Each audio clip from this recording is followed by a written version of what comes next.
Alright, hi everyone, welcome back to another video. Today we're going to be working on greatest common factor and lowest common multiple. So let's get started. It's really straightforward. The greatest common factor, think of it this way, is the biggest number that goes into both 8 and 12. Whatever two numbers you choose, it is the biggest number that goes into both 8 and 12. So think about it. What number goes into 8 and 12? Well, we know 1 goes into 8 and 12, right? We know 2 goes into 8 and 12. We know 4 goes into 8 and 12. And that's it, right? That's it. There's nothing else that goes into both 8 and 12.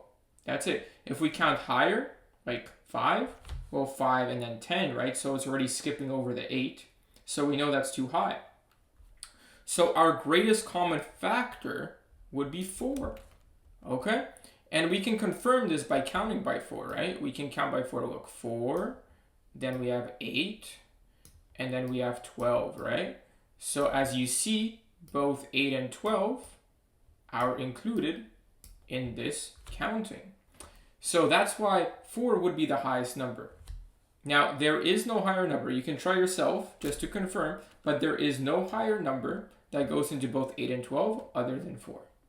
So that is called the greatest common factor. Let's do another example here. So we have 20 and 30. Let's think about what numbers go into both 20 and 30. So we got 1, because 1 goes into every number, right? So that's automatically included. Then we have 2, because both of them are even numbers, right? So 2 goes into both of them. What else goes into both of them? 5, right? 5 would go into both of them, for sure. For sure. Okay. Now, is there another number? I think 5 is pretty high. Is there another number that goes into both of them? 10, right? 10. If we count by tens, 10, 20, 30, right? It goes into both of them.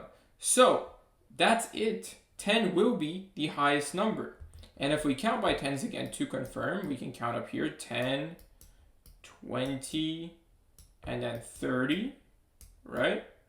All right. It goes into both 20 and into 30. So 10 will be our answer here. Okay, moving on. Now we got to look at find the lowest common multiple. Now think of this as the opposite of greatest common factor. For the lowest common multiple, what you got to do is you got to find out the lowest number that both 4 and 6 go into.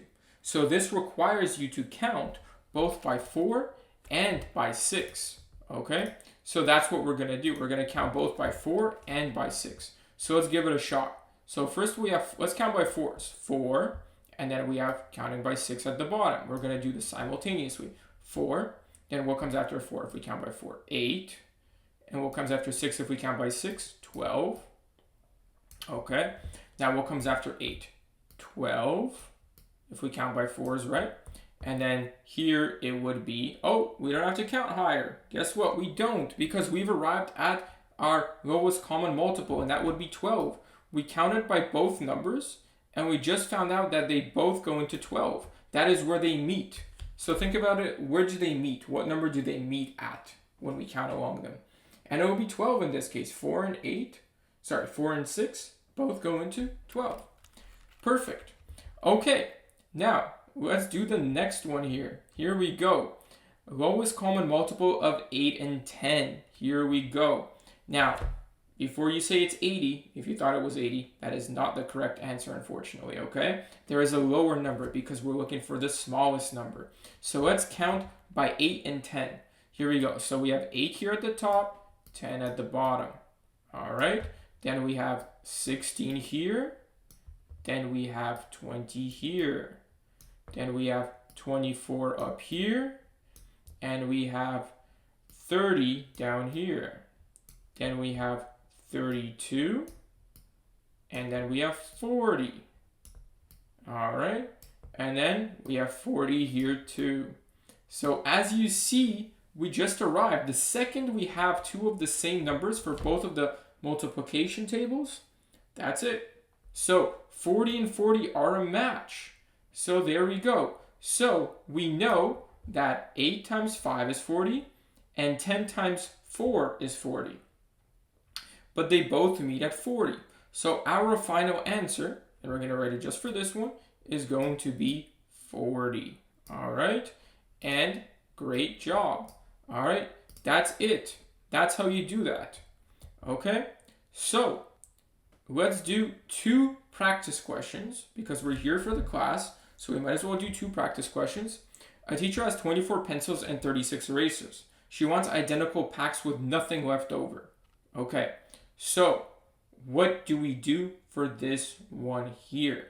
Think about it. She wants identical packs with nothing left over. Okay, so we have to find out what is the greatest common factor. What number goes into both of these numbers? Because then they can separate them into packs. All right, so what number goes into 24 and 36? We have to think about it that way. So let's see. 1 goes into both of them. 2 goes into both of them because they're both even numbers, right? 3 does go into both of them. Okay. Is there another number that goes into it? Yes, 4 goes into both of them. Okay. And then there's another number. You might have said it. 6. Okay, good. And then there's a very high number that goes into both of them. 12. Okay, 12. Okay. So we would count by 12. 12, 24, and 36. As you see, it goes into both of them. And that would be the final answer for that. Okay? Now, one bus leaves every 12 minutes and another every 18 minutes. They leave together now. Okay, so now we have to find out what is the lowest common multiple. What do they both go into, these numbers? Okay, what do they both go into? So let's count. This is a challenge. So we're going to count by 12, 12, 24, right? And then 36. And let's count by 18, 18, and then 36, because 18 times 2 is 36. And oh, look at that. We just found our answer. It would be 36. So when you're looking for where they meet, where they leave together now, right? That's what it's asking you. That would be your answer, the lowest common multiple. All right, that concludes the class for today. I hope you enjoyed the class and I hope you learned something. All right, I do tutoring. This was just a quick introduction. Of course, this goes more in depth. So if you're interested in taking classes with me, feel free to reach out. All my information is in the description below, and my website is always available for booking as well as free worksheets. So, happy learning, and I'll see you in the next one.